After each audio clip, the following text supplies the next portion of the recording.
Baik, Assalamualaikum warahmatullahi wabarakatuh. Selamat pagi, Bu Puri Wulandari. Selamat pagi, teman-teman semua. Pada kesempatan kali ini, kami akan mempresentasikan pengolahan sampah dan limbah B3. Kami beranggotakan 6 orang. Saya Muhammad Agung Raffi. Saya Triko Malasari. Saya Nafa Naura. Saya Siti Nurhazana. Saya Muhammad Gali. Saya Gandis Kamalia.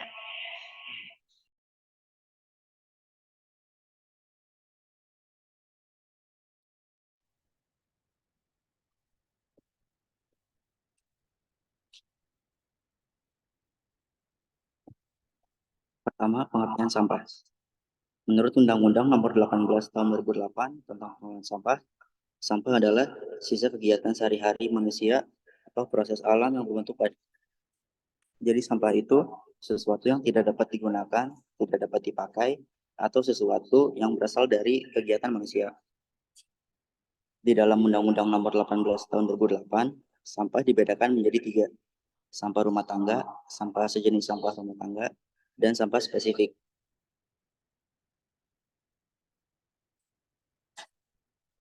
Sampah rumah tangga yaitu sampah yang berasal dari kegiatan sehari-hari dalam rumah tangga, tidak termasuk tinja dan sampah spesifik. Sampah sejenis sampah rumah tangga yaitu sampah yang berasal dari kawasan komersial, kawasan industri, fasilitas sosial, fasilitas umum, dan lain-lainnya. Dari 2 definisi di atas, diketahui bahwa sumber sampah rumah tangga berasal dari aktivitas sehari-hari, seperti di sekolah, rumah sakit, perkantoran, dan industri. Selanjutnya ada sampah spesifik. Sampah spesifik adalah sampah yang perlu penanganan secara spesifik, baik karena volumenya, karakteristiknya, dan faktor lainnya yang memerlukan cara penanganan yang tidak normatif, tapi memerlukan metodologi yang hanya sesuai dengan situasi dan kondisi. Di sini ada beberapa contohnya. Pertama, sampah yang mengandung bahan berbahaya dan beracun, sampah yang mengandung limbah dan bahaya dan beracun, sampah yang timbul akibat bencana, pembongkaran bangunan, sampah yang secara teknologi belum dapat diolah, dan sampah yang timbul secara tidak periodik.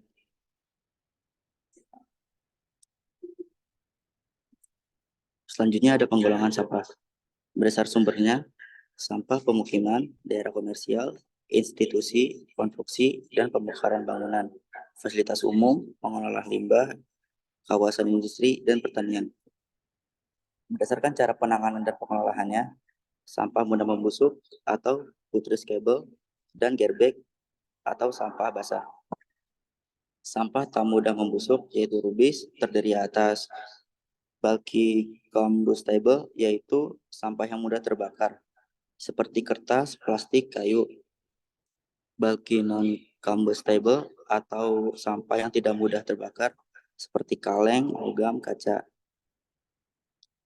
Pengolahan lainnya seperti wadah bekas, tabung bertekanan gas, serbuk atau abu sisa pembakaran serbuk logam, lumpur, dead animal atau bangkai hewan, puing bangunan, kendaraan tak terpakai, dan sampah radioaktif.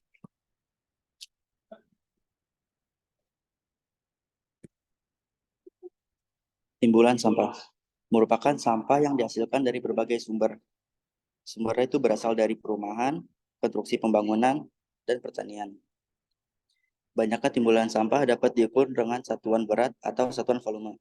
Satuan berat kilogram per hari, kilogram per orang per hari, kilogram per meter persegi bangunan per hari, dan kilogram per tempat tidur per hari. Untuk satuan volumenya, liter per orang per hari, liter per meter persegi bangunan per hari, dan liter per tempat tidur per hari.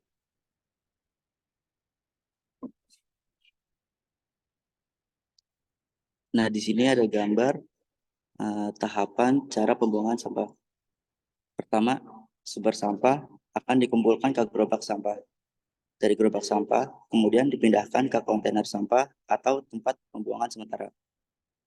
Dari kontainer sampah, kemudian diangkut melalui truk sampah dan berakhir di tempat pembuangan akhir. Cara kedua, sumber sampah langsung diangkut melalui truk sampah dan dibuang ke tempat pembuangan akhir.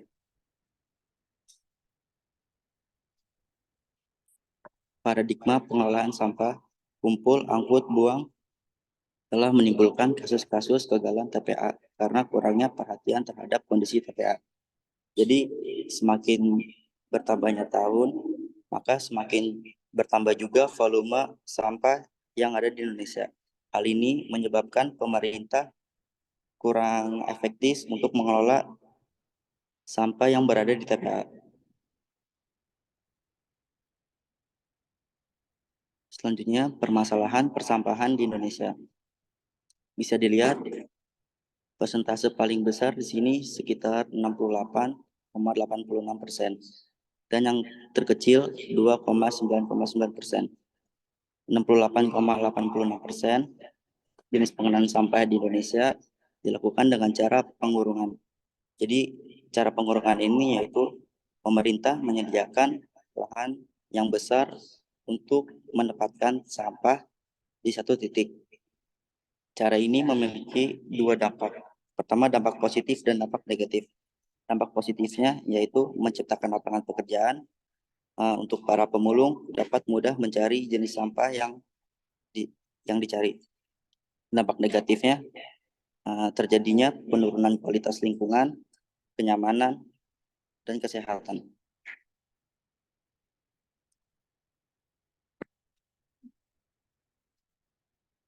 Dampak dari pengelolaan sampah yang buruk. Pertama, masalah estetika dan kenyamanan. Kedua, media berkembang biak faktor penyakit. Ketiga, sumber mikroorganisme patogen. Contohnya, Bacillus carpus dan Bacillus tibulus. Tiga, pencemaran udara. Keempat, timbulan lindi. Kelima, sampah kering dapat disebarkan angin dan mudah terbakar.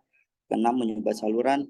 Dan yang terakhir, volume sampah yang besar membutuhkan sumber daya yang besar untuk penanganannya dan membutuhkan lahan yang luas sebagai tempat pembuangan akhirnya.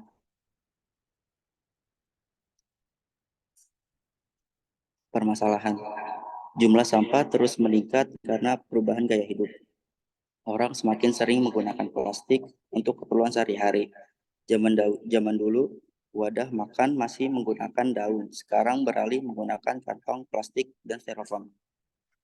Jadi semakin berkembangnya zaman, maka semakin pula berubah gaya hidup seseorang. Hal ini, plastik dan styrofoam menjadi keperluan sehari-hari. Pada zaman dahulu, orang-orang masih menggunakan daun pisang untuk sebagai wadah makanan. Setiap tahunnya penduduk dunia menggunakan 500 miliar kantong plastik dan ini berarti ada 1 juta kantong plastik yang digunakan pada tiap menitnya. Jadi masyarakat di seluruh dunia rata-rata menggunakan plastik di setiap menitnya. Hal ini menyebabkan mayoritas sampah di dunia disebabkan oleh plastik.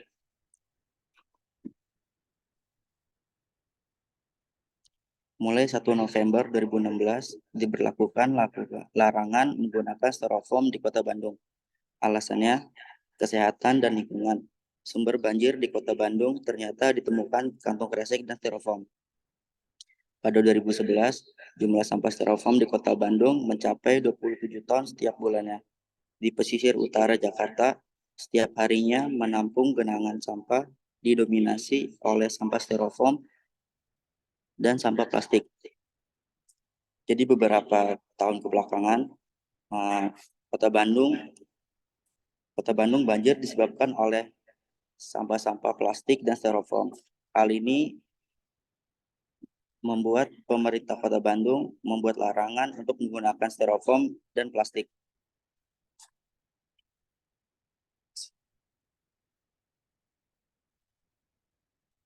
Permasalahan. Styrofoam adalah plastik yang paling bermasalah di antara jenis plastik lainnya.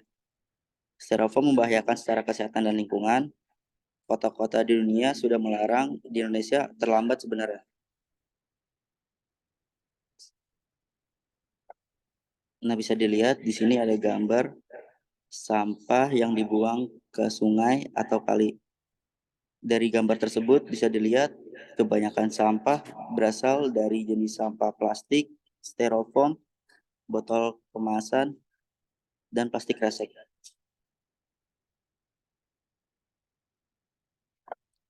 Permasalahan. EPA dan WHO mengkategorikan proses pembuatan styrofoam sebagai penghasil limbah berbahaya kelima terbesar di dunia. Proses pembuatan styrofoam itu pun menyebarkan bau tak sedap dan mengganggu pernapasan serta melepas 57 jenis zat berbahaya ke udara.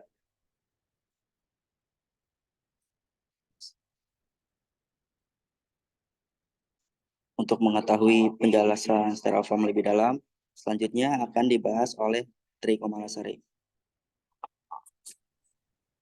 Baik, izin melanjutkan. Seperti yang dibilang oleh saya, Agung, bahayanya styrofoam.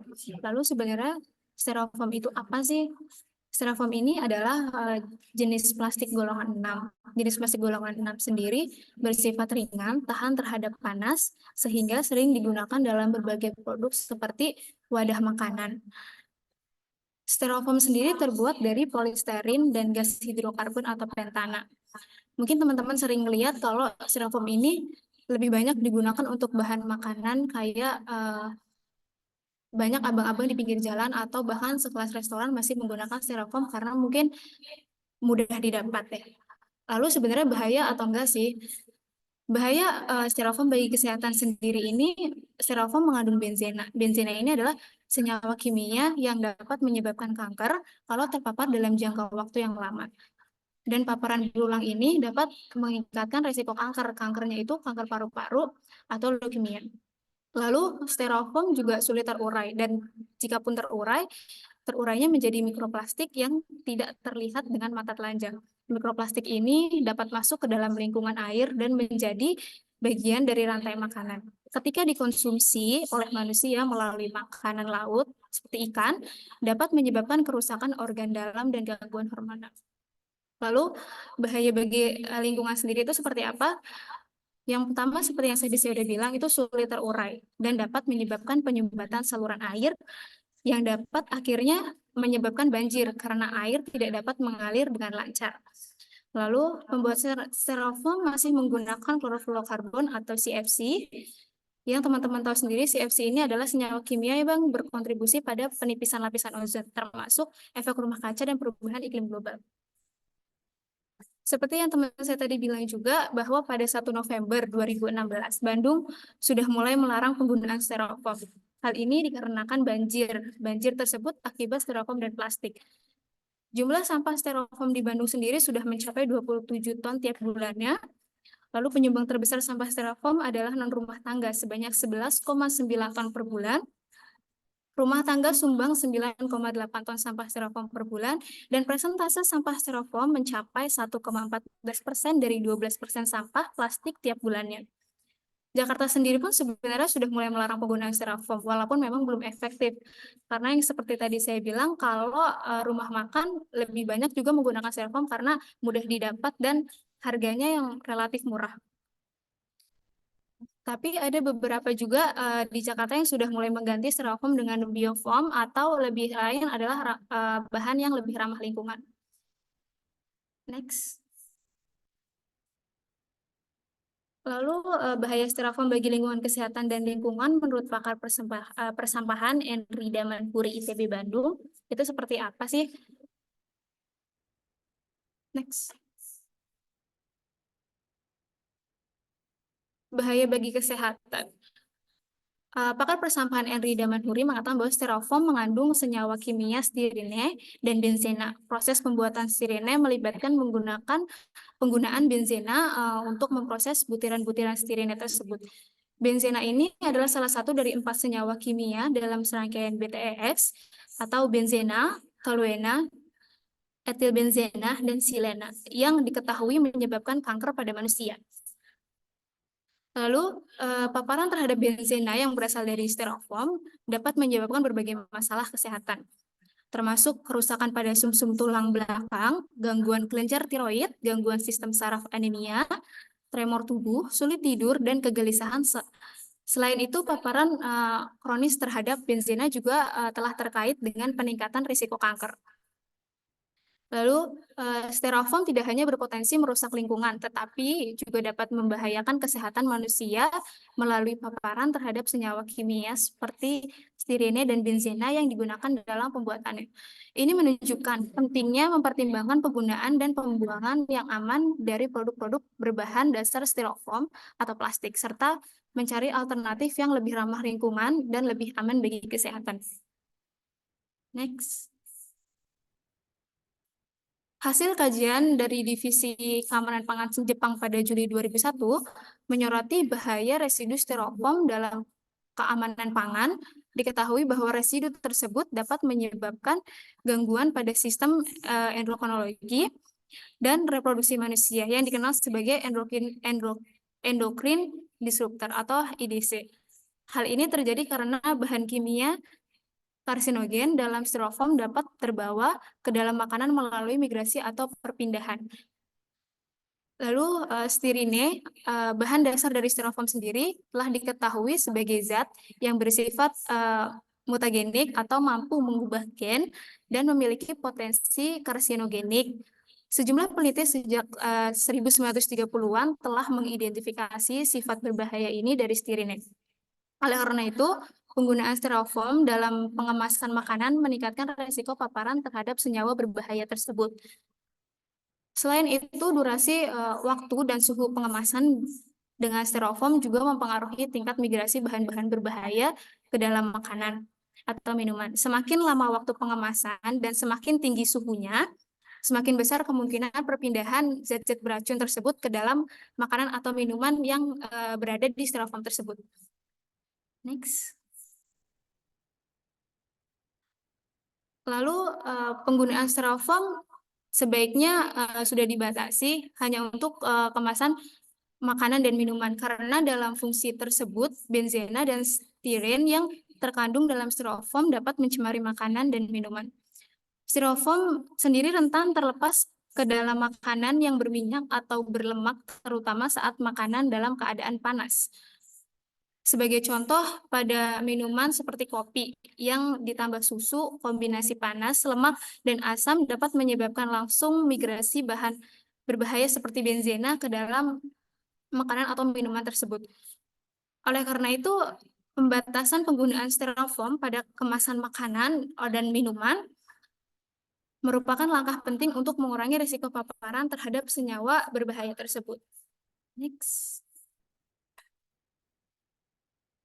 Lalu dari hasil survei di Amerika Serikat tahun 1986 menunjukkan bahwa 100% jaringan lemak orang Amerika mengandung stirine yang berasal dari styrofoam.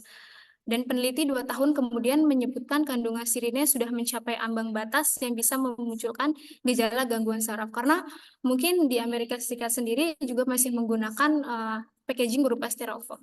Lanjut. Lalu faktor yang mempengaruhi perpindahan zat kimia pada styrofoam ke dalam makanan itu antara lain yang pertama ada suhu yang tinggi. Semakin tinggi suhu makanan, semakin cepat migrasi bahan kimia dari styrofoam ke dalam makanan. Saat makanan panas disimpan dalam wadah styrofoam, panasnya dapat mempercepat perpindahan zat-zat berbahaya ke dalam makanan tersebut.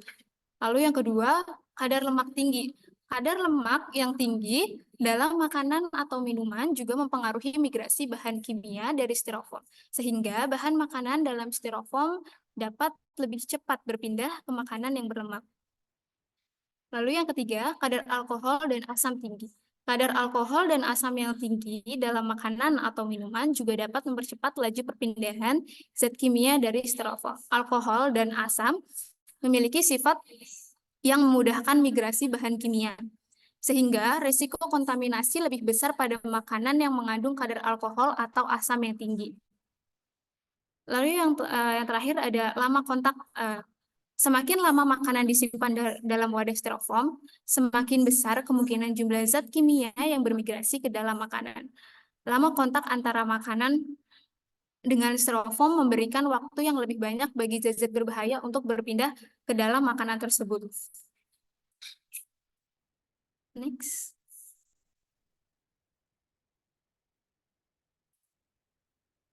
Styrofoam sebagai wadah makanan dapat menyebabkan kanker jika komponen stirine banyak berpindah ke makanan dan menumpuk dalam tubuh. Efeknya ini bersifat akumulatif, yang berarti efek kesehatan negatif baru akan muncul dalam jangka waktu yang panjang setelah paparan berulang terhadap zat berbahaya ini. Karena mungkin teman-teman juga lihat kita kan selama ini makan makanan yang mungkin dari styrofoam, tapi selama ini kita ngerasa kayak kita sehat-sehat aja karena itu efeknya bersifat akumulatif, jadi dalam jangka waktu yang panjang. Dan beberapa tahun lalu penyediaan makanan siap saji dari Amerika mengumumkan penggantian wadah styrofoam dengan kertas. Langkah ini dianggap sebagai kemenangan lingkungan oleh para ahli lingkungan karena styrofoam dianggap sangat berbahaya bagi kesehatan dan lingkungan. Keputusan ini juga diikuti oleh perusahaan-perusahaan makanan siap saji lainnya, menunjukkan kesadaran akan risiko kesehatan dan lingkungan yang ditimbulkan oleh penggunaan styrofoam tersebut sebagai wadah makanan. Dengan mengganti styrofoam dengan bahan alternatif yang lebih ramah lingkungan, harapannya adalah dapat mengurangi risiko paparan terhadap zat berbahaya dan melindungi kesehatan manusia serta lingkungan. Next. Nah, ini berikut adalah gambar tukang seblak yang mungkin teman-teman tahu bahwa tukang seblak ini masih banyak menggunakan styrofoam. Belum ada mungkin yang menggunakan biofoam atau packaging lainnya yang lebih ramah lingkungan. Karena mungkin kenapa dia pakai styrofoam, tukang seblak ini kan pasti nyari yang lebih gampang dicari dan harganya juga relatif lebih murah. Jadi dia masih menggunakan styrofoam dan juga kurangnya pertimbangan dari tukang seblaknya tersebut. Next. Selanjutnya ada mikroplastik. Mikroplastik ini menjadi masalah utama dalam isu sampah plastik saat ini karena dapat berdampak pada lingkungan dan kesehatan manusia. Ketika sampah plastik, terutama styrofoam, dibuang ke perairan, proses degradasi alami dan interaksi dengan lingkungan akan menyebabkan pecahan kecil plastik tak kasat mata yang disebut mikroplastik tersebut. Mikroplastik ini sangat sulit untuk dihilangkan dari lingkungan air karena ukurannya yang sangat kecil. Seperti yang dibilang kalau mikroplastik ini adalah nggak bisa dilihat pakai mata telanjang gitu. Nah, salah satu masalah utama terkait mikroplastik ini adalah ketika mikroplastik tersebut dimakan oleh ikan dan organisme laut lainnya. Ketika kita mengkonsumsi ikan yang telah terkontaminasi mikroplastik, zat-zat berbahaya seperti benzena yang terkandung dalam mikroplastik juga masuk ke dalam tubuh kita. Ini menciptakan risiko kesehatan bagi manusia karena paparan terhadap zat-zat berbahaya tersebut dapat menyebabkan berbagai masalah kesehatan di dalam tubuh kita. Dengan demikian, masalah mikroplastik tidak hanya berkaitan dengan pencemaran lingkungan, tetapi juga memiliki dampak langsung pada kesehatan manusia.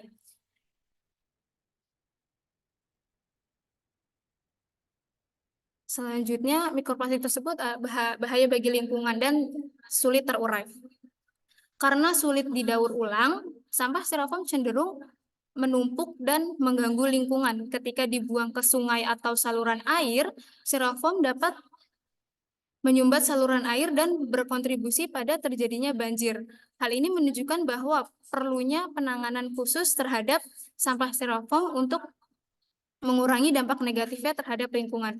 Termasuk masyarakat biasanya memberikan edukasi tentang penggunaan alternatif yang lebih ramah lingkungan dan pemilihan bahan kemasan yang lebih bisa didaur ulang. Sampah styrofoam memang sulit terurai, mirip dengan jenis sampah plastik lainnya. Namun, perbedaannya terletak pada kemampuan untuk didaur ulang. Plastik lain seringkali dapat dicari oleh pemulung karena bisa didaur ulang untuk digunakan kembali dalam berbagai produk. Namun, styrofoam tidak memiliki nilai daur ulang yang tinggi seperti plastik lainnya. Karena styrofoam ini kan biasanya bekas makanan ya. Kalau misalkan mau didaur ulang, mungkin pemulung juga mikir kayak udah kotor, udah bekas makanan, udah bekas minyak, lemak, ataupun lainnya. Jadi nggak ada nilai estetikanya kalau misalnya untuk didaur ulang. Sehingga nih pemulung tuh nggak tertarik untuk ngumpulin styrofoam tersebut. Next. Lalu styrofoam selain menjadi Lalu penyumbang terbesar sampah styrofoam adalah non-rumah tangga sebanyak 11,9 ton per bulan, sementara rumah tangga menyumbang sebanyak 9,8 ton per bulan. Persentase sampah styrofoam mencapai 1,14% dari 12% sampah plastik yang terkumpul setiap bulannya. Jika dihitung berdasarkan satuan berat, berdasarkan styrofoam ringan, memang hanya 1,14%, tapi secara volume jumlahnya sangat banyak. Mungkin teman-teman bisa lihat di Bantar Gebang, itu bagian terbanyaknya mungkin sampah plastik, atau teman-teman juga bisa lihat styrofoam juga numpuk. Dan mungkin kalau misalkan teman-teman lihat kali atau sungai, itu lebih banyak styrofoam tuh pada nyangkut karena jumlahnya yang cukup banyak. Next.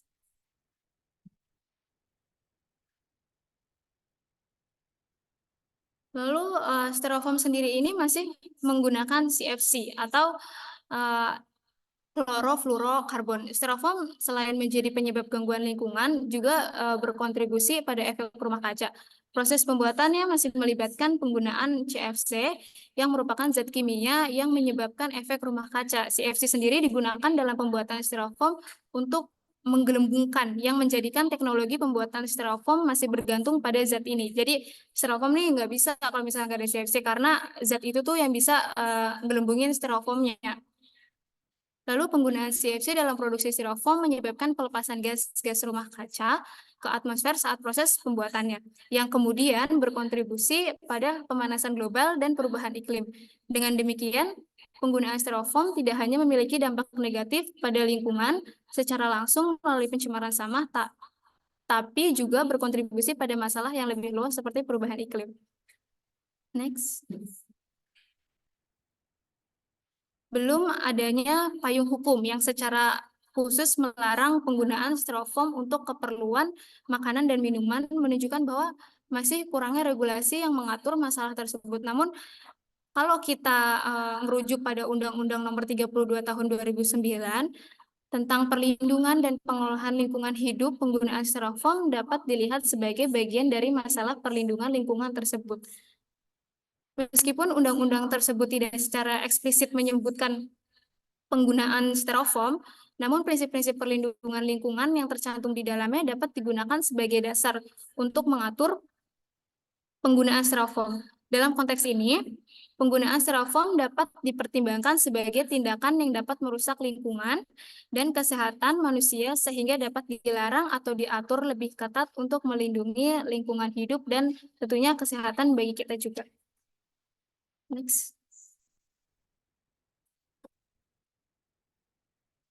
Oke, selanjutnya ini akan dilanjutkan oleh teman saya.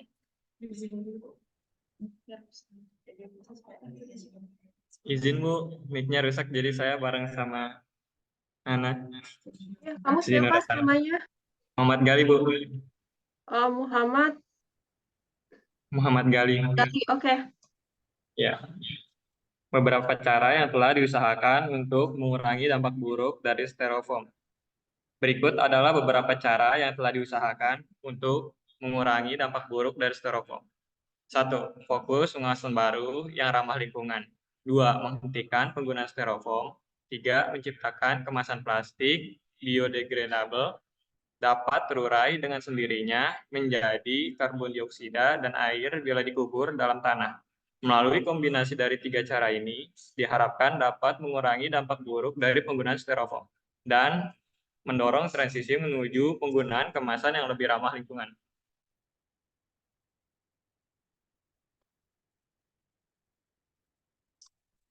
Permasalahan. Dinas Kebersihan DKI Jakarta mencatat ada 7.000 ton sampah yang dihasilkan setiap hari di ibu kota. Setiap hari sampah tersebut diangkut oleh 1.200 truk sampah. Upayanya yang diharapkan ada bank sampah di tiap RW di Jakarta. Sekarang baru ada 460 bank sampah di Jakarta. Targetnya tiap RW punya 1 bank sampah. Dengan demikian, terlihat bahwa terdapat kesenjangan antara jumlah bank sampah yang ada di saat ini dalam target yang telah ditetapkan. Hal ini menunjukkan perlunya upaya yang lebih besar dan terkoordinasi untuk meningkatkan jumlah bank sampah di setiap wilayah RW di Jakarta guna mengelola sampah dengan lebih efektif. Kenapa harus dilakukan upaya pengelolaan sampah? TPA Bantar Gebang ada keterbatasan sampah 2027, tentunya sampah harus bermanfaat secara ekonomis bagi masyarakat.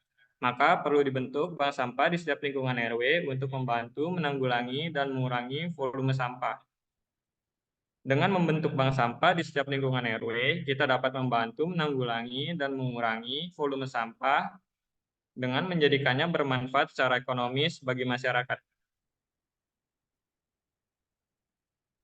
Upaya yang dilakukan. Upaya yang diharapkan ada bank sampah di tiap RW di Jakarta. Sekarang baru ada 460 bank sampah di Jakarta, targetnya tiap RW punya 1 bank sampah. Ada gerakan diet, kantong plastik, kemudian belajar memilah sampah basah, sampah kering, terus harus memulai membuat kompos dari sampah organik. Upaya yang dilakukan termasuk pendirian 460 bank sampah di Jakarta meskipun masih jauh dari target ideal tiap RW memiliki 1 bank sampah. Pengelolaan sampah. Pengelolaan sampah harus dilakukan dari hilir dan sesuai dengan kebijakan Peraturan Menteri LKH Nomor 19 Tahun 2013. Pengelolaan sampah menurut Undang-Undang Nomor 18 2008. Terdapat 2 kelompok utama dalam pengelolaan sampah, yaitu pengurangan sampah, waste minimization, terdiri dari pembatasan terjadinya sampah, guna ulang, daur ulang. Penanganan sampah, waste handling, terdiri dari pemilihan, pengumpulan, pengangkutan, pengelolaan, pemrosesan akhir sampah. Pengelolaan sampah menurut Undang-Undang Nomor 18 2008. Penanganan sampah, pemilihan, pengelompokan dan pemisahan sampah sesuai jenis, jumlah, atau sifat sampah. Pengumpulan, pengambilan dan pemindahan sampah dari sumber sampah ke tempat penampungan sementara atau tempat pengelolaan terpadu. Pengangkutan, membawa sampah dari sumber dan atau tempat penampungan sementara atau tempat pengelolaan terpadu menuju ke tempat pemrosesan akhir. Pengelolaan, mengubah karakteristik, komposisi, dan jumlah sampah. Pemrosesan akhir sampah, pengambilan sampah dan atau residu hasil pengelolaan sebelumnya ke media lingkungan secara aman. Jalan paling efektif untuk mengatasi masalah ini adalah mencegah pembuangan sampah di tahap awal. Beberapa cara yang dapat digunakan antara lain reduce, reuse, recycle, dan recover. Reduce dan reuse cara yang dianggap paling efektif dan mudah karena dapat menekan biaya daur ulang. Mencegah pembuangan sampah di tahap awal dianggap sebagai langkah yang paling efektif dalam mengatasi masalah sampah. Prinsip-prinsip. Langkah-langkah pengendalian awal yang digunakan untuk meminimalisasi volume sampah. Perbedaannya reuse, menggunakan kembali barang-barang bekas untuk hal lain lebih bermanfaat. Contohnya plastik dari swalayan dapat digunakan berulang-ulang setelahnya. Reduce, mengurangi barang-barang yang sebenarnya bisa dibatasi pemakainya. Contohnya membawa tas sendiri agar tidak membutuhkan plastik dari swalayan. Dengan menerapkan kedua prinsip ini, kita dapat secara efektif mengurangi volume sampah yang dihasilkan dan berkontribusi pada upaya pelestarian lingkungan hidup. Pewadahan sampah.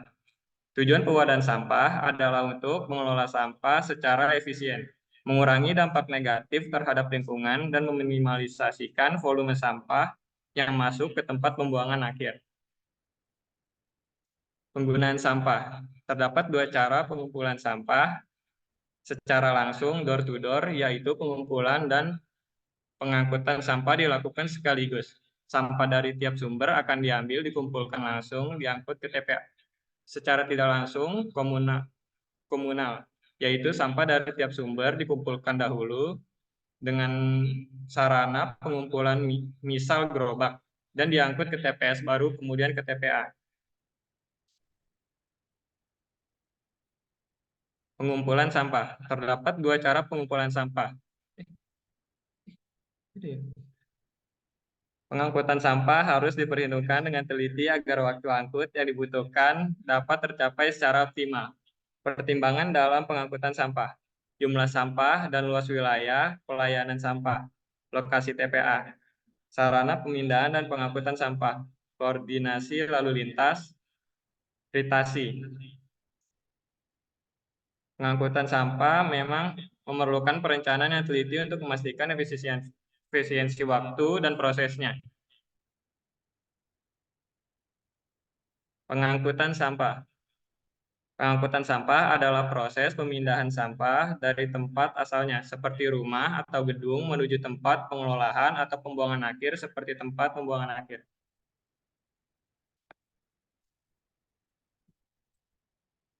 Izin melanjutkan pengolahan sampah. Pengolahan sampah sendiri merupakan proses mengurangi, mengembalikan dan mengubah sampah menjadi produk atau energi yang bermanfaat. Pengolahan sampah di Indonesia ini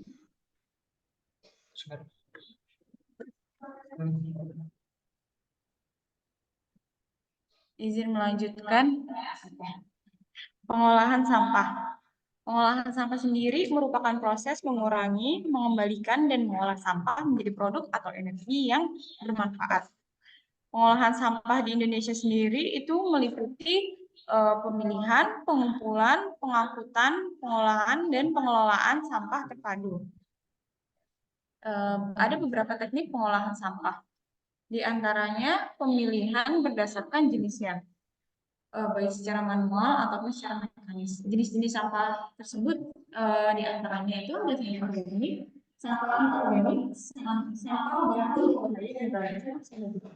Oke. Ini kenapa pakai masker? Jadi suaranya nggak jelas. Iya, maaf Ibu. Oke, lanjut ya Bu. Di antara jenis sampah itu diantaranya ada sampah organik, sampah anorganik, sampah bahan berbahaya dan beracun atau yang biasa disebut dengan sampah B3, ada sampah kertas dan juga sampah limbah B3.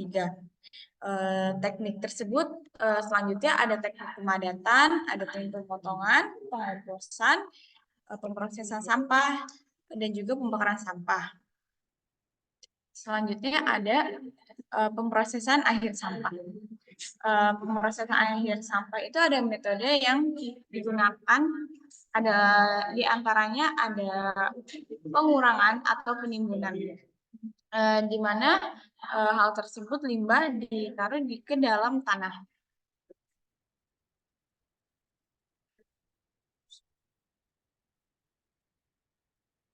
Hal tersebut terdiri atas open dumping, yaitu sistem pembuangan sampah tersebut dilakukan secara terbuka.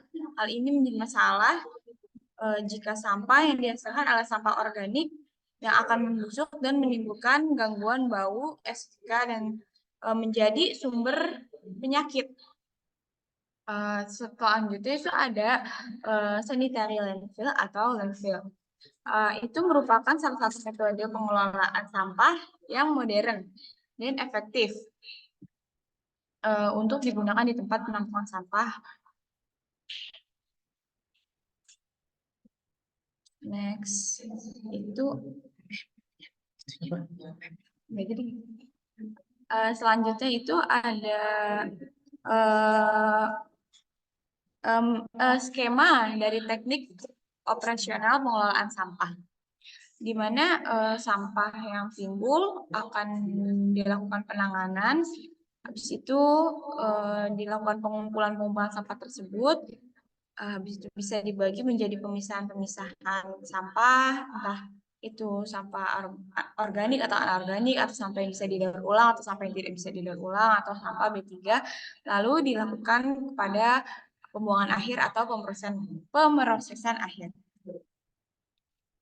Sebagai contohnya ada bank sampah pada Kota Malang, di mana bank sampah Kota Malang atau yang biasa disebut dengan BSM sudah memiliki 30.000 nasabah dalam waktu 8 tahun. Bank sampah tersebut sudah berdiri sejak tahun 2010, di mana nasabah itu menabung secara individu maupun kelompok, dan bank sampah tersebut menerima sampah yang bisa didaur ulang seperti sampah plastik atau sampah organik yang bisa dijadikan sebagai pupuk. Berikut merupakan salah satu contohnya produk kerajinan dari daur ulang sampah plastik.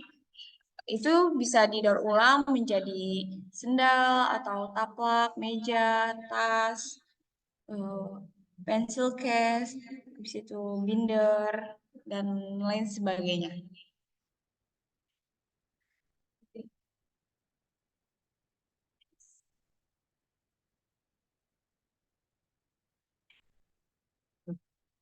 Next.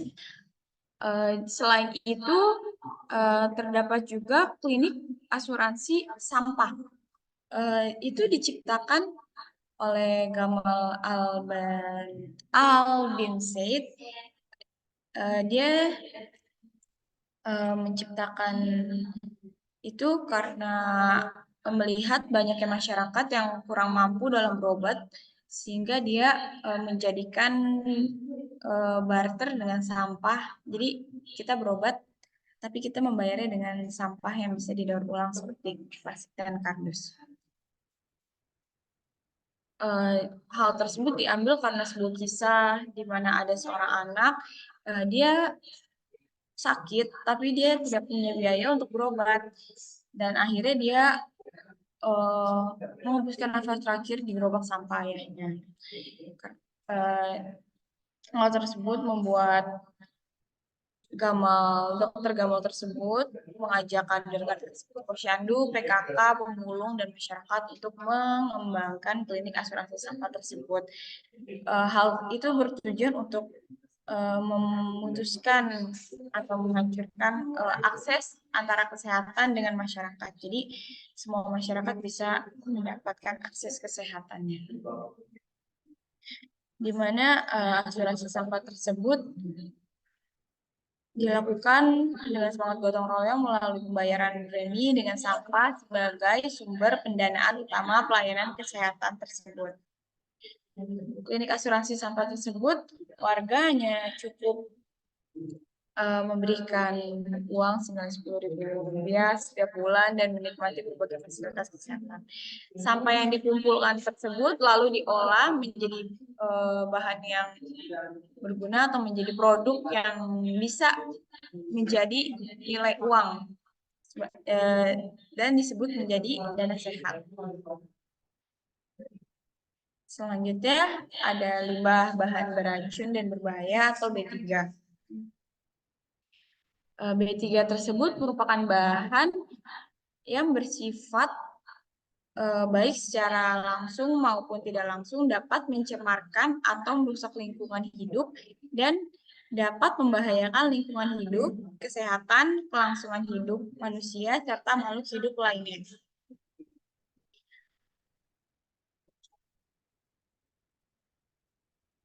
Klasifikasi jenis limbah B3 menurut sumbernya meliputi limbah B3 dari sumber yang tidak spesifik.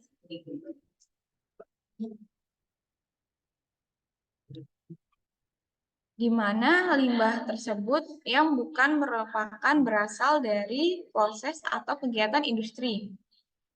Misalnya ada bekas kemasan, bekas cairan kemas atau aki, atau baterai bekas, limbah elektronik, dan limbah dari resin. Di situ ada limbah B3 dari sumber yang spesifik.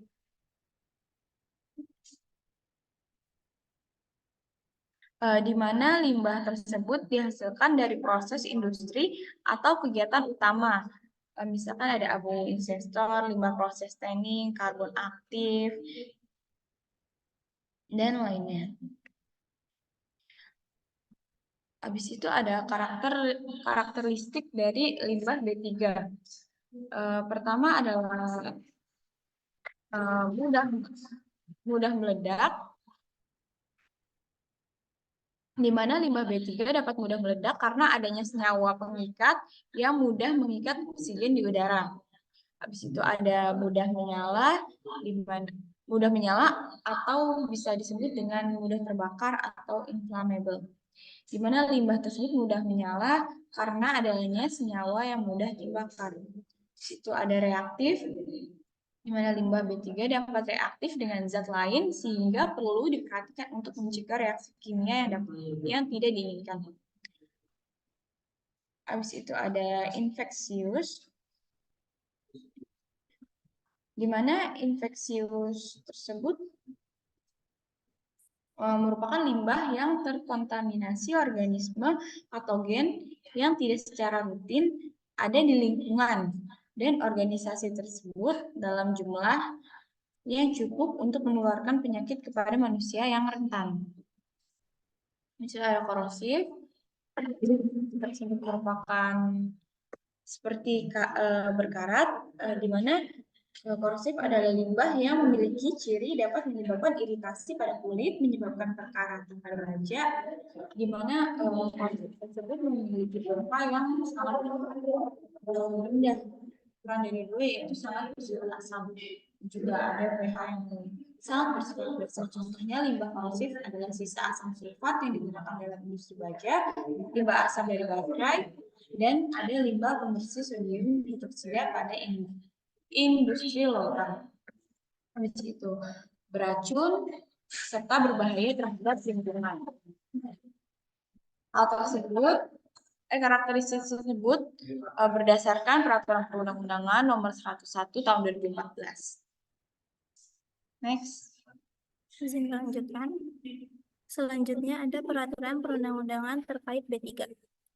Peraturan ini mengatur terkait pengelolaan, penanganan, dan perlindungan lingkungan dari limbah B3. Misalnya, ada yang mengatur tentang izin dan pengawasan pengelolaan limbah B3, simbol dan label untuk mengidentifikasi limbah tersebut, serta persyaratan kesehatan lingkungan terkait dengan limbah B3. Keseluruhan peraturan-peraturan ini bertujuan untuk menjaga kelestarian lingkungan dan kesehatan masyarakat dari dampak negatif yang mungkin diakibatkan oleh limbah B3. Next.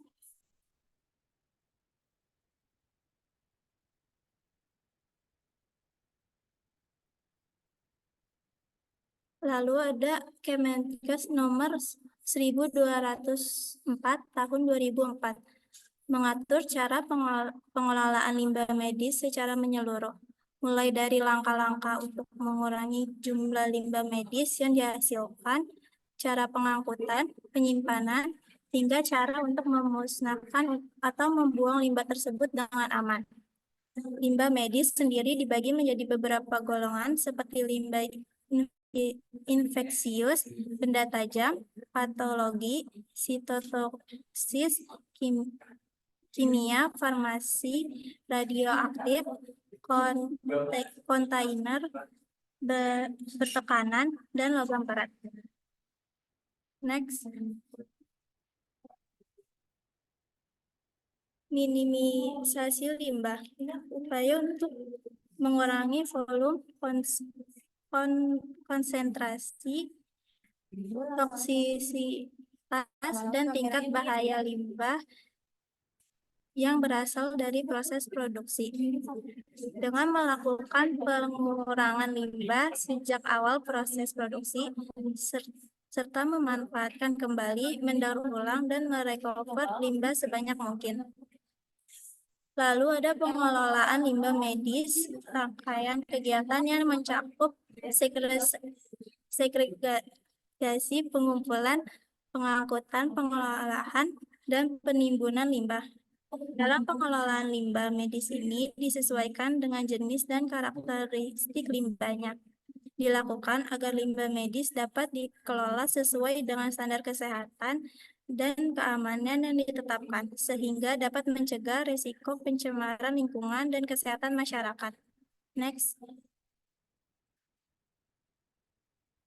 Selanjutnya ada Peraturan Menteri Lingkungan Hidup Nomor 14 Tahun 2013.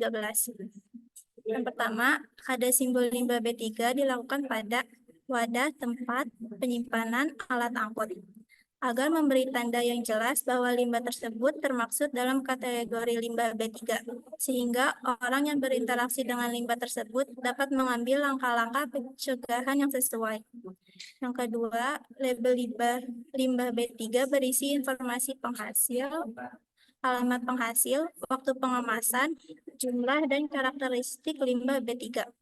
Agar penerima limbah dan pihak yang terlibat dalam pengelolaan limbah dapat mengetahui asal limbah, waktu pengemasan, serta karakteristik dan jumlah limbah tersebut, supaya mereka dapat melakukan penanganan dan pengelolaan limbah dengan tepat sesuai dengan standar yang ditetapkan.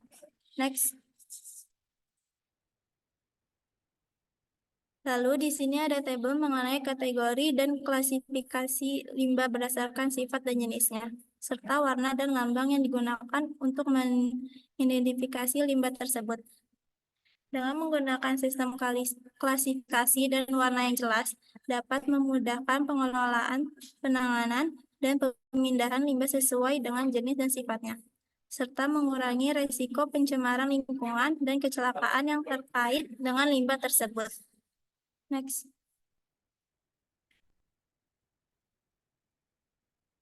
Penghasilan limbah B3. Limbah B3 dapat dihasilkan dari kegiatan industri, pertanian, pertambangan, dan lain-lain.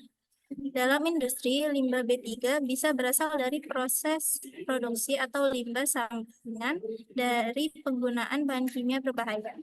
Di sektor pertanian dan pertambangan, penggunaan pestisida atau zat kimia lainnya juga dapat menghasilkan limbah B3. Limbah B3 juga dihasilkan dari rumah tangga.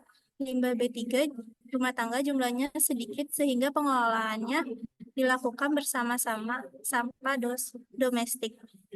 Di rumah tangga, penggunaan produk pembersih atau limbah dari barang-barang elektronik seperti baterai juga dapat menghasilkan limbah B3 dalam jumlah yang lebih kecil. Meskipun jumlahnya tidak sebanyak limbah B3 dari industri, pengelolaan limbah B3 rumah tangga tetap penting. Next.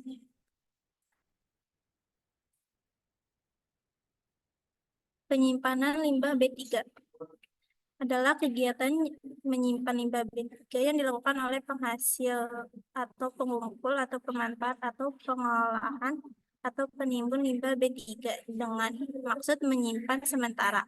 Maksud dari penyimpanan sementara yaitu untuk menyimpan limbah tersebut secara sementara sebelum dilakukan langkah selanjutnya dalam pengelolaan limbah seperti pengangkutan, pengolahan, atau pembuangan akhir.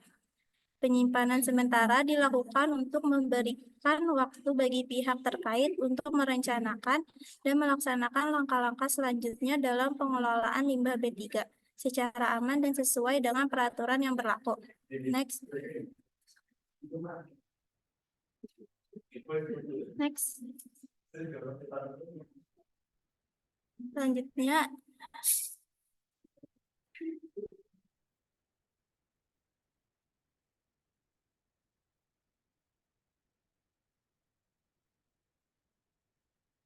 pengangkutan limbah.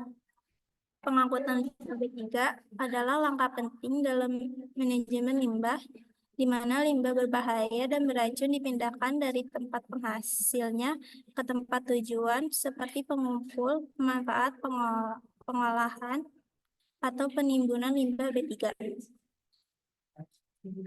Pengangkut limbah B3 dilakukan menggunakan alat angkut khusus yang telah dirancang untuk memenuhi standar kemasan, standar keamanan, dan lingkungan yang ditetapkan. Aturan dan prosedur pengangkutan limbah B3 telah diatur dalam surat keputusan Direktur Jenderal tentang pengangkutan bahan berbahaya beracun di jalan. Next.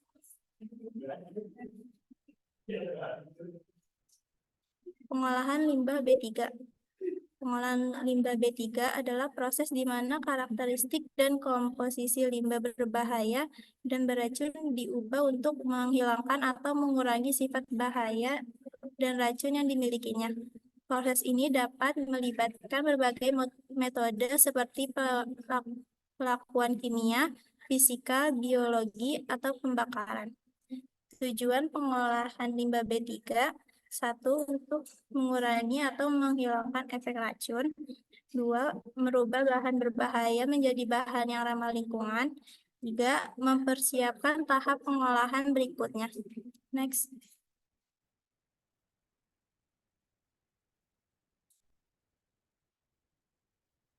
Next.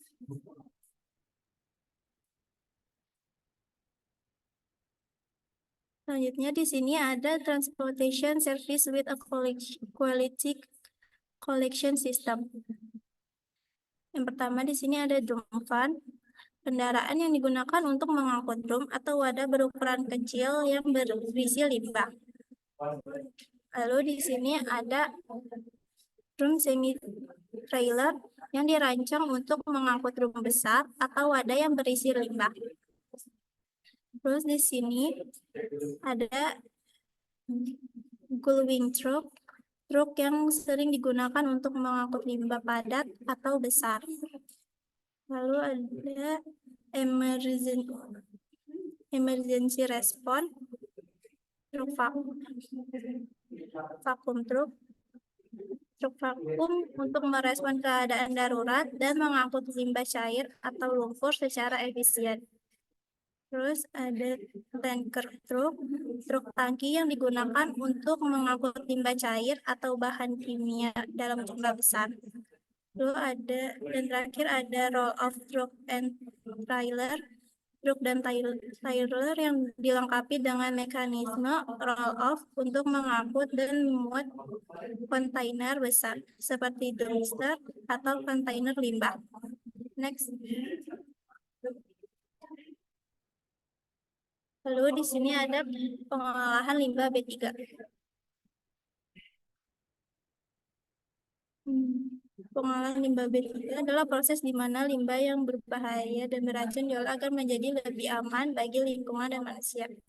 Limbah B3 memiliki berbagai sifat berbahaya seperti mudah meledak, mudah terbakar, bersifat reaktif, beracun, menyebabkan infeksi, bersifat korosif, atau merupakan limbah organik beracun.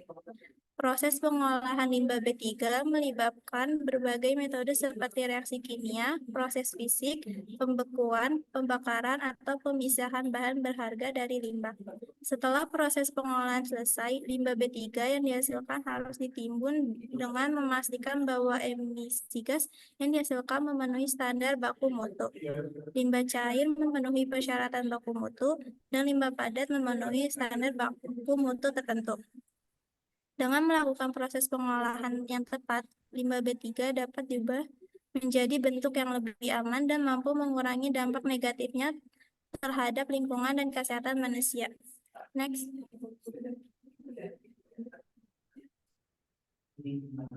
TCLP dan LD50. TCLP atau Toxicity Characteristic Leaching Procedure yang merupakan salah satu cara untuk menguji karakteristik limbah beracun dengan melihat kecenderungan limbah tersebut untuk melarutkan atau menyebarkan zat berbahaya saat berinteraksi dengan air atau cairan lainnya. Uji TCLP penting untuk menentukan apakah limbah tersebut dapat ditanam dalam tanah dengan aman. LD50 atau lethal dose 50 merupakan dosis yang mematikan bagi 50% dari kelompok hewan uji dalam jangka waktu tertentu. Dinyatakan dalam miligram berat bahan uji per kilogram berat badan hewan uji yang menyebabkan 50% kematian pada populasi hewan uji. Next. Selanjutnya ada insinerator, adalah mesin yang digunakan untuk membakar limbah pada suhu tinggi. Proses pembakaran ini mengurangi volume dan berat limbah secara signifikan. Sekitar 90% untuk volume dan 75% untuk beratnya. Hasil pembakaran ini menghasilkan abu yang masih mengandung zat berbahaya. Maka abu dari proses insinerasi dikategorikan sebagai limbah berbahaya dan harus dikelola dengan hati-hati sesuai dengan peraturan yang berlaku.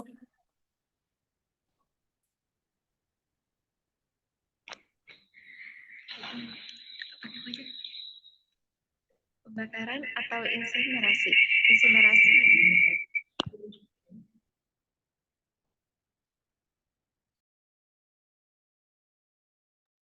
Pembakaran atau insinerasi. Insinerasi merupakan salah satu metode pembakaran sampah atau limbah secara termal pada suhu 850 hingga 1400 derajat Celcius yang memiliki kelebihan menghancurkan sebagian senyawa organik dengan sempurna, memerlukan lahan yang relatif kecil. Adapun kekurangannya, operatornya harus sudah terlatih, biaya investasinya lebih tinggi, dan potensi emisi pencemaran udara ke atmosfer lebih. Suara di saya nggak jelas ya. Coba posisinya lebih diatur lagi. Oke. Ini kan di kelas ya, kanan kirinya itu di mic-nya di mute. Oke. Kekurangannya, ya operatornya harus sudah terlatih, biaya investasi lebih tinggi, dan potensi emisi pencemar udara ke atmosfernya juga lebih besar. Penimbunan limbah B3. Penimbunan limbah B3 merupakan kegiatan penempatan limbah B3 pada suatu fasilitas penimbunan dengan tujuan mengurangi risiko bahaya pada kesehatan manusia dan lingkungan. Sebagian dari limbah bahan kimia B3 yang telah diolah ataupun tidak harus berakhir pada pembuangan disposal. Tempat pembuangan akhir yang banyak digunakan untuk limbah B3 antara lain yang pertama ada landfill atau lahan timbun. Yang kedua ada disposal well atau sumur pembuangan injeksi. Lanjut. Permasalahan limbah medis rumah sakit. Permasalahan limbah medis rumah sakit dikategorikan sebagai limbah bahan berbahaya dan beracun atau B3. Proporsi limbah medis yang relatif kecil hanya sekitar 10-25% saja, dan dia memiliki potensi resiko kesehatan apabila tidak ditangani dengan baik.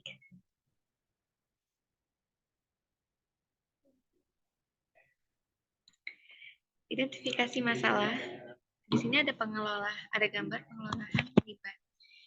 Yang pertama mengembangkan input, yang pertama minimisasi, yang kedua ada pemilahan, ketiga pengangkatan, keempat penyimpanan, kelima pemusnahan dan output.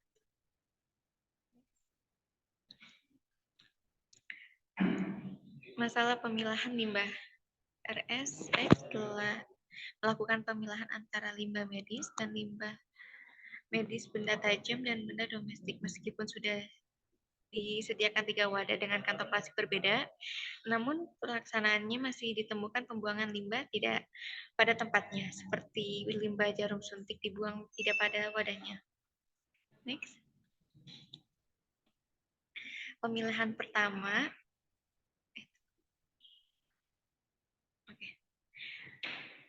Pemilahan pertama, wadah sudah sesuai dengan SOP.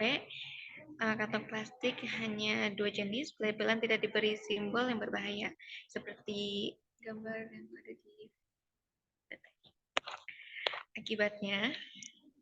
Cleaning service tertusuk jarum suntik pada saat pengumpulan dan pengangkatan limbah medis ke tempat penampungan sementara walaupun sudah menggunakan APD. Ini menjerumus ke kecelakaan kerja. Next. Pemilahan kedua masih dilakukan di capping jarum suntik. Ada tertusuk jarum suntik, resiko terinfeksi HBV 30%, HCV 1,8%, dan HIV 0,3% menurut WHO di tahun 2024. 2004.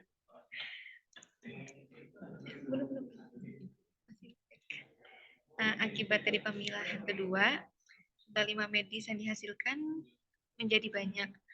Pemusnahan limbah medis dengan cara dibakar menggunakan insenerator dan biaya operasionalnya juga semakin besar, mesin mudah rusak, butuh tenaga tambahan dalam pengoperasian insinerator. Next. Pemusnahan hampir 80% labot infus, pemilahan ulang labot infus, juga sering ditemukan jarum suntik di kantong kuning atau kaleng aerosol.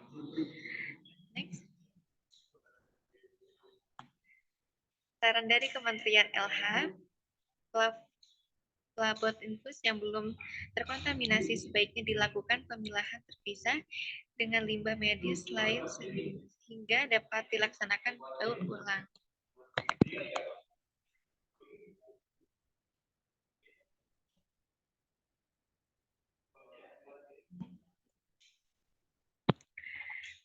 Di sini ada 5 WISE, 1 WISE-nya. Penempatan pelabelan yang tidak dapat dijangkau oleh penglihatan tenaga medis. Lalu di WISE kedua, berkurangnya sosialisasi SOP mengenai pengelolaan limbah, khususnya pemilahan limbah sesuai dengan jenisnya. Yang ketiga, WISE tidak adanya pelatihan mengenai pemilahan limbah berdasarkan jenis dan karakteristiknya.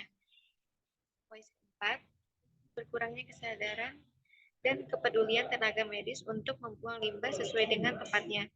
Dan WISE terakhir atau yang kelima, berkurangnya monitoring dan evaluasi mengenai pengelolaan limbah, khususnya pemilahan. Ada pun langkah strategis dalam mengatasi masalah pemilahan. Pertama, membuat labelan mengenai jenis limbah yang mudah dilihat oleh tenaga medis. Kedua, sosialisasi SOP secara intens melalui mengenai pengolahan limbah, khususnya pemilahan limbah sesuai dengan jenisnya. Ketiga, mengadakan pelatihan mengenai pemilahan limbah berdasarkan jenis dan karakteristiknya untuk para tenaga medis.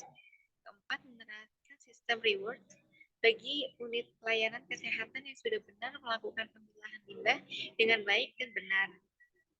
Sistem punishment bagi unit pelayanan kesehatan yang pemilahan yang tidak benar. Dan yang terakhir, melakukan monitoring dan evaluasi secara berkala mengenai pengolahan limbah khususnya pemilahan. Next. Perbandingan jumlah limbah medis yang dihasilkan dengan yang dibakar pada tahun 2011. Di sini ada presentasinya.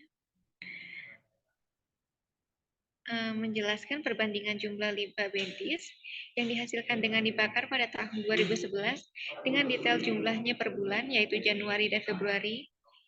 Total limbah medis yang dihasilkan adalah 5.098 kg, sedangkan yang dibakar adalah 4.674 kg. Perbandingan persentase antara jumlah limbah yang dihasilkan dan dibakar adalah 8,3%.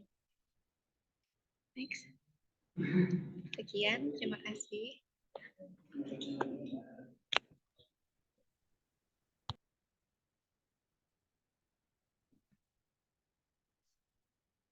Oke, ya.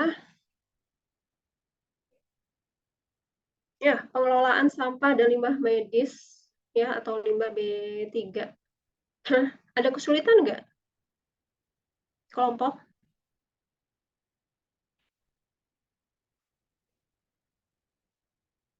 Ada yang nggak paham slide-nya?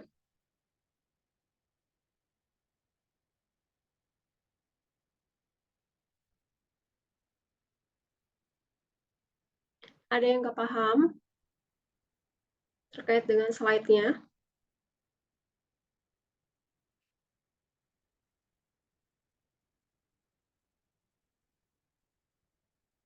Jangan malu-malu, ya ini. Kalau belum paham, belum Bu, yang bagian mana ya? Audiens juga gitu. Tadi saya lihat, saya dengar banyak yang ngobrol soalnya. Ya sayang nih, UTS bentar lagi, tanggal 30 April, kalian libur lebaran, 1 minggu masuk sesi 7, baru langsung UTS. UTS itu soalnya kalau saya bikin soal itu pilihan ganda, banyak sekali jebakan Ya, kalau kalian tidak paham materinya, ya akan kesulitan ya ngerjain soal pilihan ganda. Pilihan ganda kalau salah ya salah. Beda kalau esai ya. Kalau esai, kalau ujiannya online masih bisa curi-curi jawaban di Google. Ya, meskipun akan ketahuan juga copy paste-nya, ya. Ini kan nanti Anda UTS itu offline, ya. Dan kalau offline ya soalnya bisa saya buat berapa jenis, ya. Tiap ini akan beda, itu bisa, ya. Kecuali kalau online. Kan sudah dapat kan surat edarannya terkait dengan UTS itu. Ya, sangat disayangkan ya kalau misalnya presentasi hanya sebatas cengengesan atau ketawa ketiwi ya, padahal saya kan hanya mendengarkan apa yang kalian sampaikan ya. Setelah kalian belajar ya penyampaiannya seperti apa ya, ada yang lemes-lemes bacanya ya, ada yang mau enggak itu kan akan terlihat, ada yang memang mempersiapkan dengan baik, ada ya akan kelihatan itu. Jadi walaupun satu kelompok tetap nilainya individu ya. Presentasi nanti ada 2 ya, yang ini sama nanti tugas akhir poinnya lebih besar ya. Kalau misalnya presentasi yang sekarang nilainya rendah ya, kalian harus mengenjut di tugas akhir ya. Ada misalnya Bu nggak masuk ya, berarti nggak dapat nilai presentasi, kan saya sudah jelaskan itu ya. Apa ada kesulitan atau gimana ya, kan mahasiswa minimal itu public speaking-nya, minimal dia presentasinya mulai terasah ya. Kalian akan kaget ketika masuk semester 1 mungkin ada temannya yang jago bahasa Inggris, ada temannya yang memang dia presentasinya bagus ketika presentasi, ada yang memang misalnya nilainya bagus A semua ya, ada yang misalnya dia itu ketika belajar baru ngelihat langsung nyangkut gitu ya, langsung bisa tahu, bisa jawab soal dan sebagainya ya. Dan itu jangan mau kalah.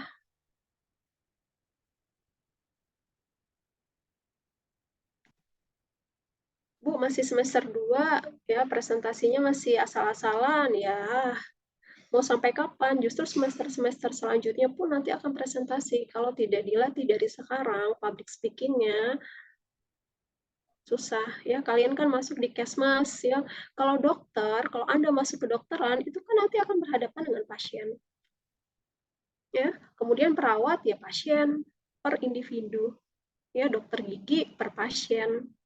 Bidan pun begitu, ya. Apoteker juga per pasien ngasih obatnya.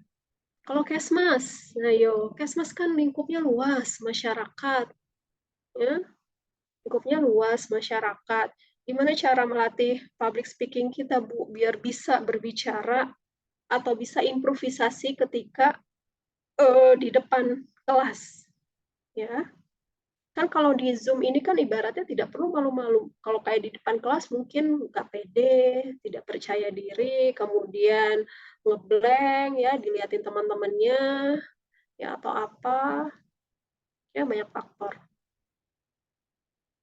Kalau di online ya lebih improvisasi lagi. Anggaplah mereka nggak dengar nih, semuanya nggak ngelihat nih, ya kalian bisa bebas melakukan improvisasi. Gimana improvisasi? Ya menjelaskan apa yang ada di slide sesuai dengan bahasa yang kalian gunakan sehari-hari. Ya, tidak perlu baca slide.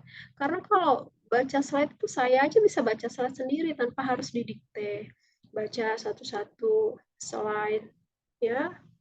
Ya kalau saya rangkum semuanya hanya si ini aja yang bisa memahami, ibaratnya begitu.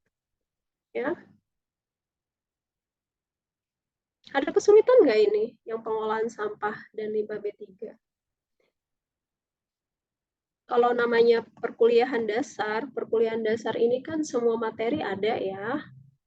Perkuliahan dasar semua materi itu ada. Jadi kalau kalian berpikir dasar gampang, ya. Padahal kalau di kuliah dasar itu materinya banyak, ya. Nanti pas di semester berapa nanti dipecah-pecah lagi. Mungkin ada perkuliahan manajemen sumber daya air dan pengelolaan limbah dan ekskreta. Ya, kemudian ada mata kuliah misalnya pencemaran fisik, ada mata kuliah misalnya pencemaran udara, ya, ada mata kuliah pengelolaan limbah dari padat, cair, dan gas. Ya, ada misalnya ada mata kuliah hygiene industri, dipecah-pecah lagi. Ya, kalau di dasar kan semua jadi satu, makanya tiap minggu itu materinya akan berbeda-beda. Ya sayang loh. Ya, kalau misalnya masih ada yang cengengesan segala macam ya presentasinya, kemudian tidak serius ya, akan kelihatan semuanya. Saya memberikan nilai maksimal bagi mahasiswa yang benar-benar all out gitu. Ya kalau mau kalian memberikan ala kadarnya, ya hasilnya pun ala kadarnya. Ya, janganlah diremeh-temehkan ya untuk semua mata kuliah seperti ini ya. Sayang ya, ini kalian untuk mendulang poin itu susah. Ya, ke depan ya percaya deh. Ya, nggak ada istilahnya kalau semakin naik semester itu semakin gampang, no, enggak. Semakin susah perkuliahannya. Ya, saya buka ruang untuk kalian bertanya, nggak ada satupun yang bertanya, ya. Saya buka ruang untuk misalnya, nggak apa-apa nanya, misalnya Bu, WA, saya boleh WA nggak ini terkait dengan materi, terkait apa yang belum paham, nggak ada. Ya saya menganggap kalau tidak ada ya paham semua. Gitu. Ya kalau saya compare sama kelas A, ya kelas A lebih semangat. Ya, kalau saya compare dengan kelas A. Ya masa kelas ini mau kalah sih? Itu. Kalau tidak suka sama dosen ya nggak masalah, saya nggak penting itu. Yang penting kalian adalah suka sama mata kuliahnya, mau nggak mau harus ditelan, kan itu. Karena kalian mata kuliahnya blok, bukan mata kuliah yang shopping. Mata kuliah shopping bisa milih, oh saya nggak suka mata kuliah ini, suka mata kuliah itu, ambil ya sampai 24 SKS atau sampai berapa SKS. Ya kalau semester 1 sampai semester berapa kan masih blok sistemnya. Ya, masing-masing sama-sama 2 SKS. Itu yang sangat disayangkan kalau sudah mau masuk UTS tapi tidak serius ya. Terus kalau ada temannya yang yang telat ya, masa sih disuruh nunggu ya? Nggak etis loh. Ya. Ketika sidang ya, dia telat nih mahasiswanya atau misalnya oponennya telat, Bapak Ibu tolong ya ditunggu ini, telat lagi di jalan, waduh udah dikurangin itu nilainya kalau sidang ya. Kan semester sebelum masuk perkuliahan biasanya ada orientasi belajar mahasiswa, di mana siswa digembleng supaya jadi mahasiswa, sudah mahal mahasiswa ya, jenjangnya lebih tinggi dibandingkan sekolah SD, SMP, SMA, makanya gelarnya adalah mahal ya, mahasiswa. Jadi pemikirannya sudah pemikiran yang memang dewasa ya, pemikiran yang logis, berpikir kritis ya, bisa mengutarakan pendapatnya ya. Itu sayang kalau masih ada yang cengengesan ya, ketawa ketiwi ya, bahkan tidak dipersiapkan ketika presentasi ya. Mempersiapkan presentasi saya nilai loh ya, semuanya itu saya nilai. Bagaimana kalian presentasi apa namanya, wajahnya kelihatan nggak? Apa cuma jidatnya aja yang kelihatan? Ya, kan ini saya yakin yang bawa laptop cuma 1 orang atau berapa, sisanya kan handphone semua. Ya, kalau kelas offline ya lebih tegas lagi. Ya, kelas offline bahkan apa namanya, semua presentan harus di depan. Ya, tidak boleh megang handphone dan sebagainya kalau mau nilainya 100%. Ya, saya menguji kalian belajar nggak sih? Itu ya, kalau nggak belajar akan ketahuan ya, mempersiapkan atau enggaknya. Sayang loh ya, dikasih apa namanya, dikasih nilai ya, terbuka sebebas-bebasnya mendulang poin, tapi nggak ada yang menyambut, gayung tak bersambut istilahnya. Saya memberikan poin yang banyak, tapi nggak bersambut. Ya, jangan sampai, aduh Bu, kok nilai saya segini, kok nilai saya gitu. Ya, coba introspeksi diri. Ya, masing-masing bisa loh saya nilai ya pas di presentasi pun sama kayak kelompok yang kemarin. Ya, yang kemarin ada yang bagus, ada yang biasa aja. Ya, sama ini sih di sini juga. Ya. Oke. Ada pertanyaan nggak terkait dengan pengelolaan sampah dan limbah medis B3 ini? Ada pertanyaan nggak? Kenapa kok ngebahas sampah? Kenapa kok bahas styrofoam? Kenapa kok styrofoam nggak boleh kena panas? Ya, kalau kalian jajan, misalnya contoh makan seblak, ya pedagangnya tidak menyediakan mangkok atau misalnya pas beli take away gitu ya, kita pakai styrofoam.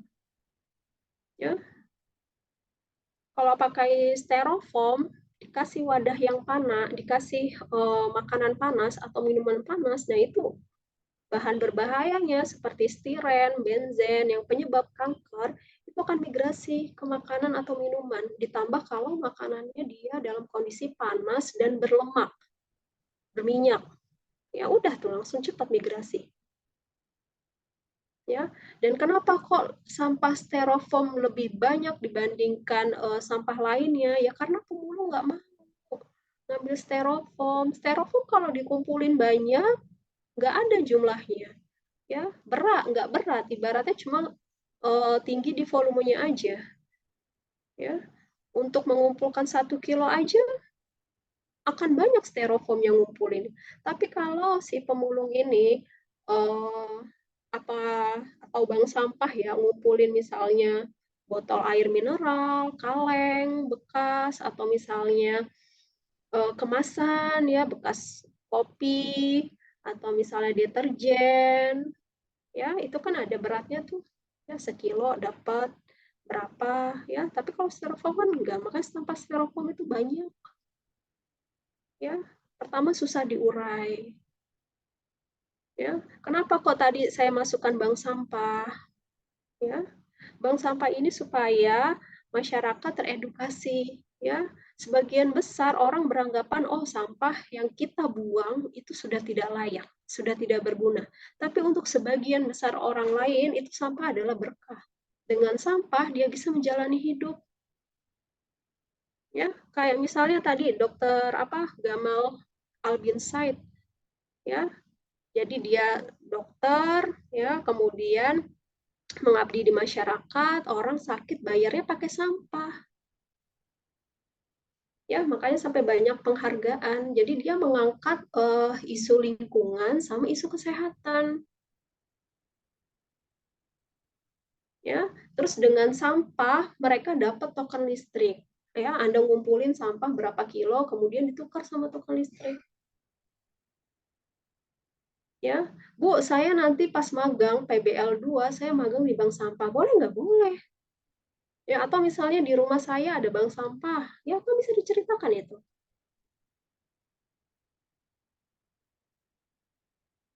Ya, sampah, kemudian masuk lagi ke limbah medis. Kenapa kok limbah medis rumah sakit sangat berbahaya? Iya, kan ada di situ banyak cairan tubuh pasien, ada darah, kemudian ada misalnya sisa-sisa organ, ya, dan lain sebagainya, ya, yang sifatnya menular, ya infeksius, ya masuk ke dalam karakteristik limbah B3 berbahaya dan beracun. Dan punya pengelolaan yang khusus. Ya, kalau kalian tahu alurnya, ya insya Allah bisa, ya paham. Ya, belajar itu bukan hanya baca slide, kemudian besok ujian, kerjaan soal, no, bukan kayak gitu. Ya, kecuali kalau otaknya encer banget ya, baru baca sekilas langsung serap, masuk semua. Ya, ya kalau belajar hanya sekedar menghafal, yaitu banyak lupanya, banyak hafal, banyak membaca, banyak lupa. Tapi kalau dipahami, ini kalian belum masuk rumus-rumus saja. Nanti ada mata kuliah yang rumus-rumus terus tuh. Ya, kan nggak dapat kalkulus ya semester 1. Matematika, ya. Kan kalau masuk perguruan tinggi, matematika dasar, matematika IPA. Tapi di SMA nggak diajarin. Ya, yang diajarin hanya matematika pada umumnya aja, nggak dibagi dua, matematika dasar atau matematika IPA. Ya, kemudian kuliah dapat kalkulus, ya, sin, kostan, integral, limit, ya, dimensi dan sebagainya. Ya, kalkulusnya kalkulus 1, 2, belum lagi bahasa Inggris. Ya, bahasa Inggris di perkuliahan sama di sekolah itu akan berbeda juga. Ya, lebih banyak ke conversation. Ya, presentasi pakai bahasa Inggris, tidak baca slide. Ya, tergantung miss-nya. Ya, tergantung pengajarnya. Gitu, saya minta ini dipelajari, begitupun dengan pengelolaan limbah cair. Ya, pengelolaan sampah, kemudian pengolahan limbah B3, ya, ada istilah-istilah baru, lethal dose, 50, ya, terus TCLP, ya. Kenapa kok di rumah sakit ada hepatitis, bisa kena HIV? Ya karena kalau si perawat itu habis menyuntikkan jarum suntik ke pasien, kemudian langsung dibuang ke tempat sampah yang plastik, nah itu kan pasien cleaning service-nya. Bisa apa? Bisa ketusuk.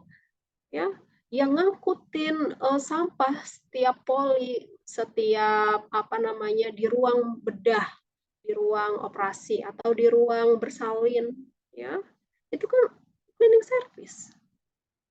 Nggak mungkin dokter, nggak mungkin perawat. Mereka kan hanya masuk-masukin aja nih, oh ini sampah ini dibuang ke sini, oh ini dibuang ke situ. Ya, jadi yang mudah tertusuk atau misalnya rentan tertusuk jarum suntik siapa? Ya ini cleaning service. Ya, bayangkan kalau tidak ditutup tuh jarumnya, ya langsung dibuang begitu saja. Ketika dia ngangkut ya, memindahkan dari tiap poli anggaplah gitu, atau kalau di ruang rawat inap kan nggak ada limbah medis ya, kebanyakan adalah limbah domestik. Limbah domestik, misalnya bekas makan, sisa-sisa makanan, atau botol air mineral dan sebagainya. Ya, yang ada limbah medis kan di poli-poli, atau misalnya di ruang bedah, di IGD, UGD, ya di lab, ya di ruang radiologi, limbah cair.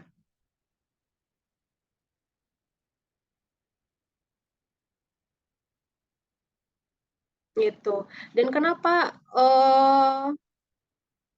plastik ini harus dikurangin ya? Karena kalau plastik itu kayak ikan ya, ikan-ikan kecil kan menganggapnya itu kan seperti makanan plankton. Akhirnya mereka makan. Ya, ketika dibelek itu isinya apa? Sedotan, sampah plastik, mereka terlilit lehernya yang penyu ya. Nanti kan ikan atau hewan laut lainnya misalnya dikonsumsi sama manusia ya, isinya plastik ya gimana coba? Ya. Nih, mana ya? Yang tentang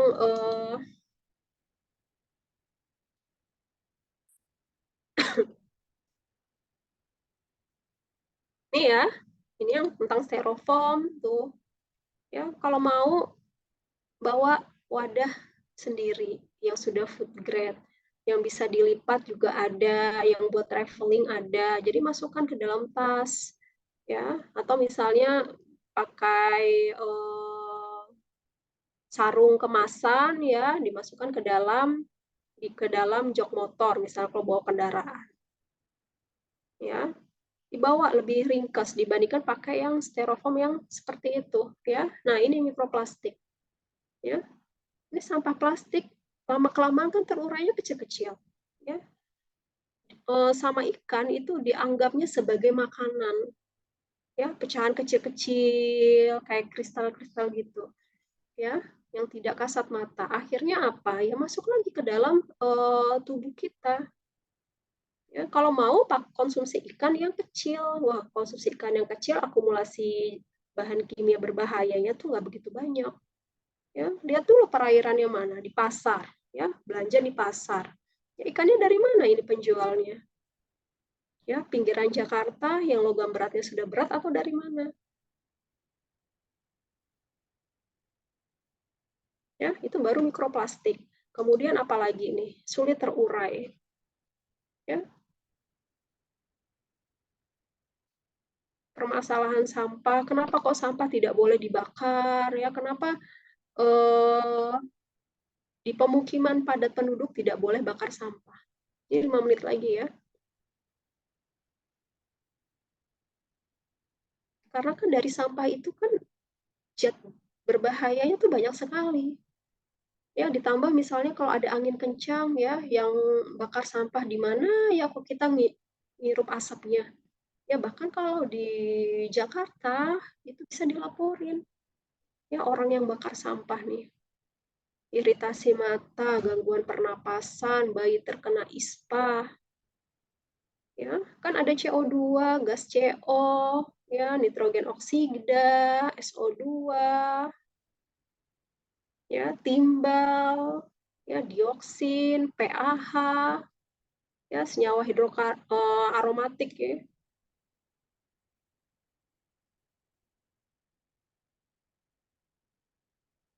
Ya, banyak sekali bahaya-bahaya ketika sampah itu dibakar. Makanya ada namanya teknologi thermal. Teknologi thermal memang bagus. Dia mengurangi sampah hampir 90 sekian persen. Tapi ada bahayanya apa? Yaitu pencemaran udara. Cara yang paling efektif ya pengomposan kalau sampah organik atau misalnya melalui bank sampah, ya. Ada nggak di sini yang rumahnya di tempat tinggalnya ada bank sampah? Ya, ya kadang mahasiswa takut ngejawab, takut ditanyain lebih lanjut kan rata-rata gitu. Ya nggak mau jawab, takut ditanyain ntar ini. Ya. Justru kalau semakin banyak Anda aktif, itu saya kenal kalian ya, oh ini aktif nih, ya itu nilainya akan lebih tinggi loh. Ya, dapat poin keaktifan. Tenang saja, di kelas saya nggak ada yang rugi. Ya, kalau ada mahasiswa yang aktif. Justru yang rugi adalah yang diem aja, yang cengengesan, yang arisan sendiri, tuh, atau yang warawiri di kelas entar kemana. Ya, karena meskipun online, saya kan memperhatikan ini kalian. Oh ini. Ya, atau misalnya saya tidak on cam, ya banyak yang tidak on cam juga. Atau misalnya saya on cam, ada beberapa yang tidak on cam. Ya, bahkan ada mahasiswa dari semester 1 sampai akhir fotonya orang Korea, nggak tahu itu batang hidungnya kayak mana. Ya, ngaruh nggak nilai kehadiran? Ya ngaruh lah. Ya, akan berbeda nilainya. Kok Bu, saya hadir mulu kok nilainya segini? Kok beda sama si A? Misal dia best friend A sama B. Kok si B nilainya bagus, kok saya nilainya segini? Kenapakah saya? Ya ini kan mahasiswa nggak banyak, nggak ada 50. cuma belasan. Jadi saya bisa tahu, oh ini mahasiswanya kayak gini, kayak gini, kayak gini. Ingat ya, di sini ada namanya nilai perilaku. Ya, ada nilai perilaku loh di sini. Jadi bukan hanya nilai kehadiran, tapi ada nilai perilaku. Ya, saya tekankan itu bukan hanya di kelas saya aja, tapi di semua mata kuliah itu ada nilai perilaku. Ah, ini dosennya ngadi-ngadi, nih dosennya bikin nilai sendiri. Salah, yang bikin adalah prodi. Ya, tanyain aja kenapa ada nilai perilaku. Dosen kan hanya ngikutin peraturan dari kampus aja. Ya, kalau ada nilai kehadiran ya plus perilaku ya dibagi dua itu nilai perilaku. Ya, kemudian ada nilai tugas, nilai UTS sama nilai UAS. Ya, nilai UTS sama UAS dibagi berdasarkan kalau ada praktek. Kalau ada praktek, ya UTS sama UAS nanti dibagi buat nilai praktek. Ya, tolong nih, apa namanya, diperhatikan lagi. Ya, capek loh kalau misalnya dikasih tahu ini mulu, karena belum ada perubahan. Ya, belum ada perubahan, sayang. Ya, saya ngasih nilai sebesar-besarnya tapi tidak disambut dengan baik. Ya, ini masih ada satu sesi lagi. Ya, ya semoga kelompok yang terakhir bisa memberikan lebih maksimal lagi karena kan waktunya cukup banyak. Ya, tadi kelas A baru membagikan materi malam harinya. Ya, ya saya terserah sih mau dibagikan ungkapan, tapi dia bisa menjelaskan.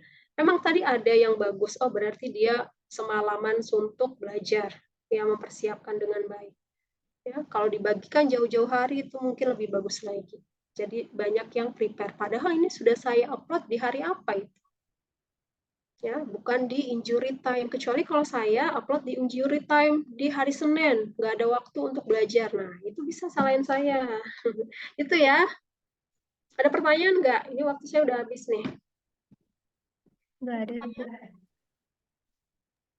Tidak Ya, ada.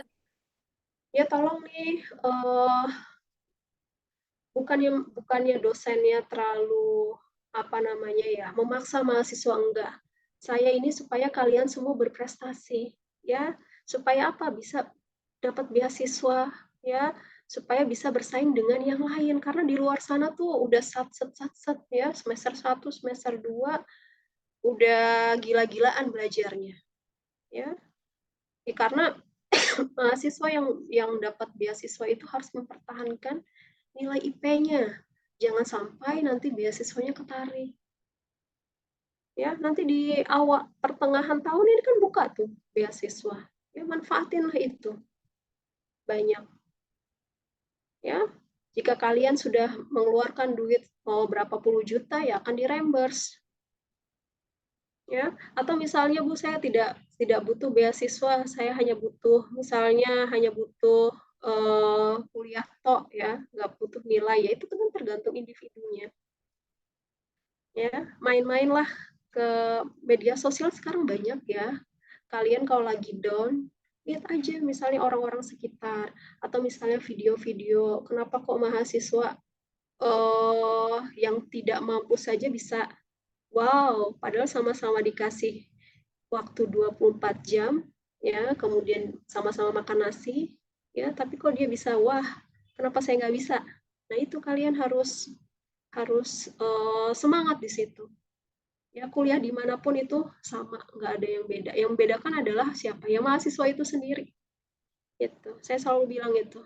Ya, karena Anda nggak penting mau kuliah dimanapun, yang penting adalah Anda bisa memanfaatkan fasilitas yang ada.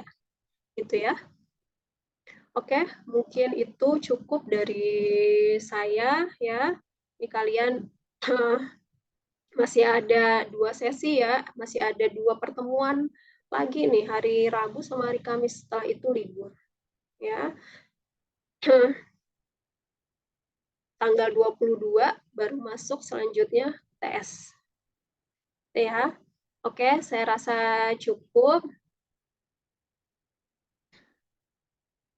Saya akhiri perkuliahan untuk siang hari ini. Selamat siang. Assalamualaikum warahmatullahi wabarakatuh. Waalaikumsalam warahmatullahi wabarakatuh. Terima kasih, Bu. Terima kasih ya, Bu. Terima kasih.